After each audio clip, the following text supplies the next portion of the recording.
পৃথিবীতে যদি নিকৃষ্ট থেকে নিকৃষ্ট কোনো জাতি থেকে থাকে তাহলে এটা হইলো বাঙালি জাতি। যেমন উনকার রাজনীতি, তেমন উনকার ২ নাম্বার জিনিসপত্র, তেমন উনকার মানুষের মন মানসিকতা। এই যে গতকালকে বিমান বিধ্বস্ত হইল, হুম, অনেক কত মানুষ নিহত হইল, কত মানুষ আহত হইল।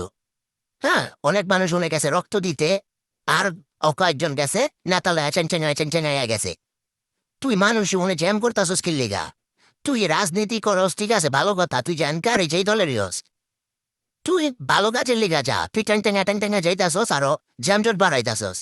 আবার ওই যে সাইডে দেখলাম যে কত মানুষ দাঁড়ায় দাঁড়ায় তামাশা দেখতাছে, দাঁড়ায় দাঁড়ায় তামাশা দেখতাছে, কি ওরা জিজ্ঞাসা কি করতে আইসি? ভিডিও করতে আইসি, ভিডিও করতে আইসি। ভিডিও করতে তামাশা দেওয়া না দাঁড়ায়, তোর বাপের হাঙ্গা লাগছে না তোর মার বিয়া লাগছে? তোরা সামনের থেকে দাঁড়াইয়া দাঁড়াইয়া দেখতাছ, তবু চোখ দাজে পানি পড়ে না, আবার তোরা হাসস।